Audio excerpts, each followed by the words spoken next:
우리가 살고 있는 이 세상에는 많은 음모론들이 존재합니다. 그리고 이런 음모론들 중에는 완전히 허무맹랑한 말도 안 되는 음모론도 있지만 무섭게 들어맞으며 경외심과 함께 경고를 주는 것들도 있습니다. 그리고 이런 음모론들 중에는 2020년 개최 예정인 도쿄올림픽이 어떤 사건으로 인해 개최되지 못할 것이다 라는 무서운 음모론도 있는데요. 이번 시간은 아키라와 일루미나티 카드가 말하는 도쿄올림픽 개최 불가 예언에 대해서 설명요정 부마가 설명하겠습니다.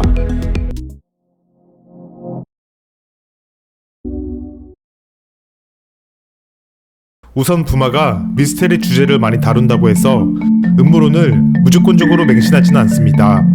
프리메이슨이야 음모론적으로 알려진 것과 달라서이지 실제로 존재하는 집단인 것이 사실이고, 일루미나티 또한 1771년 독일 바이에른에서 시작된 실제했던 결사 조직이지만 웹상에서 떠도는 것처럼 전 세계를 움직이는 흑막이라고 생각하진 않습니다. 그런 것들이 있을 수 있다고 생각할 뿐입니다.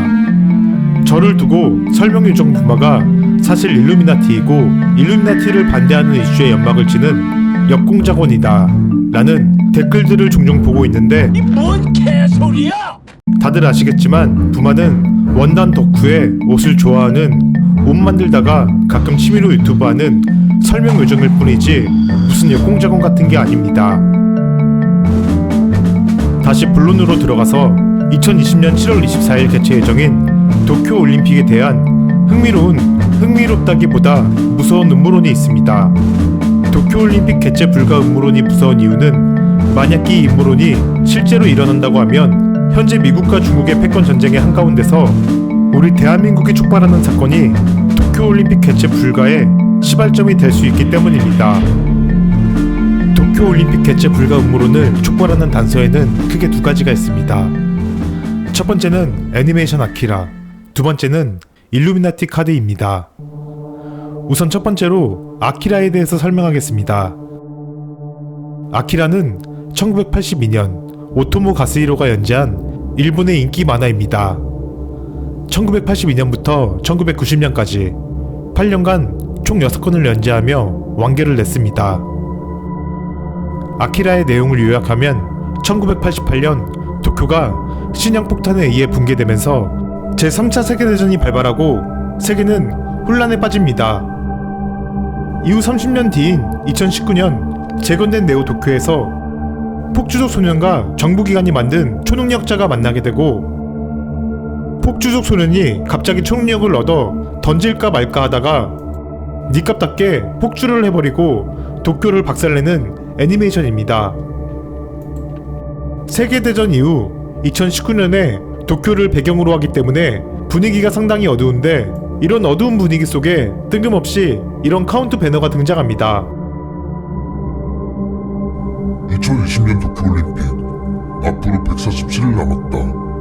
2020년 도쿄올림픽을 147일 남겨두고 멈춰버린 카운트 배너. 1988년 오토모 가츠히로는 무려 30년 전에 현실 세계에서 2020년 도쿄올림픽이 개최된다는 것을 어떻게 알고 있었던 것일까요? 물론 우연일 수 있습니다. 하지만 아키라의 도쿄올림픽 개최 불가 예언이 무서운 이유는 바로 미중 패권 전쟁의 폭풍 속에 우리 대한민국과 일본이 함께 있다는 것입니다.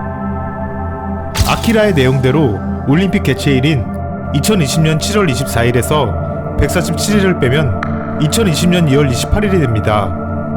2020년 2월 28일 무언가 터지고 도쿄올림픽이 열리지 못한다는 것입니다. 현재 북핵발 한반도 정세를 볼 때 갑자기 무언가 터져도 전혀 이상할 게 없습니다. 우선 음모론과 현재 상황을 비교하는 것은 일루미나티 카드에서의 도쿄올림픽 개최 불가를 설명한 후에 다시 정리하도록 하겠습니다.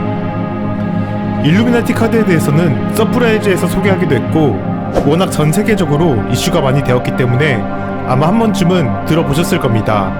이 카드는 세계를 정복하려는 가상의 조직 일루미나티의 계획들이 정리되어 있고, 종국에는 일루미나티가 모든 국가를 해체하고 뉴월드 오더라는 가이드하에 전 세계를 통합하고 하나의 단일 정부를 만든다는 계획을 담고 있습니다. 이 일루미나티 카드는 1995년 출시되었는데 출시 당시에는 그다지 관심을 받지 못했지만 2001년 9.11 테러 발생 직후 테러를 예언했다고 알려지면서 유명세를 타기 시작했습니다. 카드의 창시자인 스티븐 잭에 의하면 회사 직원이 일루미나티 관련 사이트를 해킹하게 되었고 그 사이트에 저장된 정보를 바탕으로 카드를 만들었더니 엄청난 적중률을 보였다 라고 주장하고 있습니다. 이런 이유로 스티븐 잭은 FBI의 수사를 받기도 했습니다. 발행된 카드의 그림과 글만으로 앞으로 이런 일이 일어날 것이다 정도의 추측을 하는 것이기 때문에 다른 예언들처럼 모호한 부분이 있지만 지금까지 적중한 듯한 카드를 보면 꽤 놀랍기는 합니다.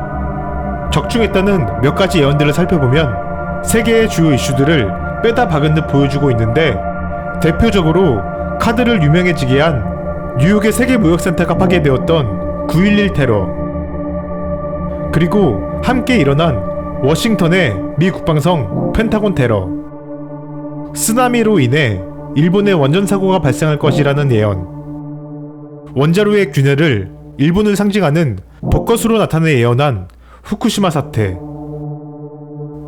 빌 클린턴과 힐러리 클린턴의 스캔들, 최초의 흑인 대통령 오바마의 당선, 심지어 트럼프가 당선되기 전 트럼프와 상당히 닮아있는 일명 트럼프 카드가 등장하기도 합니다. 이 밖에도 정말 많은 카드가 예언에 적중했다고 알려져 있습니다. 그리고 여기 우리가 주목하는 카드는 바로 이 카드입니다.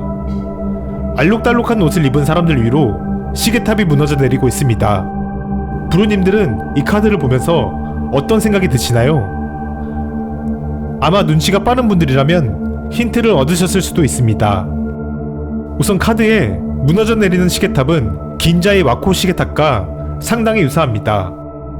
이렇게 투명도를 낮추고 겹쳐보면 똑같죠? 그렇다면 이 카드가 왜 도쿄올림픽과 관련이 있다는 것일까요? 이 카드가 도쿄올림픽을 겨냥하고 있다는 가장 큰 이유는 시계탑 아래에 사람들이 있습니다. 잘 보시면 카드 속 사람들의 옷의 색이 파랑, 노랑, 검정, 초록, 빨강으로 오륜기와 일치합니다. 그렇다면 아키라와 일루미나티 카드가 가리키고 있는 도쿄올림픽 개최 불가는 과연 그저 우연일 뿐인 음모론에 지나지 않는 걸까요? 미래의 일이기 때문에 무조건 맞다, 일어날 것이다 라고 말할 순 없지만 도입부에서 언급했던 것처럼 현재 세계가 돌아가는 꼬라지를 보면 현실로 될지도 모르는 불안 요소들이 상당히 많습니다. 현재 미국은 지구에서 의문의 여지가 없는 제1의 패권 국가입니다. 그런데 2010년 중국이 GDP를 기준으로 일본을 앞질러 세계 2위의 경제대국이 되었고 2040년까지 패권국이 되겠다며 이른바 중국몽을 거침없이 외치기 시작했습니다. 이런 이유로 촉발된 것이 바로 미중 무역 전쟁인데 중국은 지난 10월 말 헌난성 이천농업은행에서 뱅크런 사태가 발생한 데 이어 랴오닝성의 잉커우 연안은행에서도 뱅크런이 벌어졌습니다. 또한 경제지표가 악화되면서 내수 경기가 급냉되어 각종 감세와 지원을 총동원하고 이런 악재가 내부에 확산되지 않도록 경제 관련 외신을 통제하기에 이르는 상황입니다. 급기야 남중국해 문제에 대해서는 미국을 두고 전쟁도 불사하겠다고 천명하기도 했습니다. 그리고 이런 상황에서 북한은 사실상 핵 개발을 마치고 이 핵을 미국까지 쏠 수 있는 투발수단 ICBM과 그 중에서도 잠수함에 탑재해 수중에서 선제적으로 기습 타격할 수 있는 SLBM 개발에 열을 올리고 있습니다. 이것은 레드라인이라고 할 수 있는데 만약 북한이 이 레드라인을 넘게 된다면 과정은 복잡하겠지만 선제 타격할 가능성이 분명히 있습니다. 많은 사람들이 제2차 한국전쟁이 절대로 일어나지 않을 것이다 라고 생각하지만 실제로 불과 2년 전인 지난 2017년 하반기에 북한이 ICBM 실험을 강행하면서 서지컬 스트라이크, 이른바 북한의 주요 목표물을 정밀 폭격하는 안이 고려되었는데 이상하게도 국내에서는 미국과 북한의 신경전으로 생각하는 안일한 분위기가 팽배했습니다. 이후 미국 보수 인사들의 증언에 의하면 실제로 북한을 타격할 준비를 했었다 라고 증언하고 있습니다. 그리고 지금에 이르러 북한은 또 다시 미국이 말하는 레드라인을 넘을 수 있는 강력한 군사적 도발을 준비하고 있고, 이에 트럼프 대통령은 북한이 도발할 경우 김정은은 모든 것을 잃게 될 것이라며 강력히 경고하고 있습니다. 이뿐만 아니라 미 태평양 공군 사령관인 찰스 브라운은 외교 실패 시 2017년 준비해두었던 군사적 옵션에 대해 다시 꺼낼 수 있다며 경고하고 있습니다. 우리로서야 미국이 외교와 경제적 압박으로 핵 문제를 해결하면 좋겠지만, 북한이 던질까 말까 고민하다가 진짜로 던져버린다면, 레드라인을 넘는다면 미국은 북한을 공격하게 될 텐데, 그렇게 되면 어떤 일이 전개될까요? 미국의 북한 타격이 단기간에 효과적으로 성공한다면 아마 북핵 문제가 해결될 수 있습니다. 그러나 미국의 타격이 실패로 이어진다면 어떻게 될까요?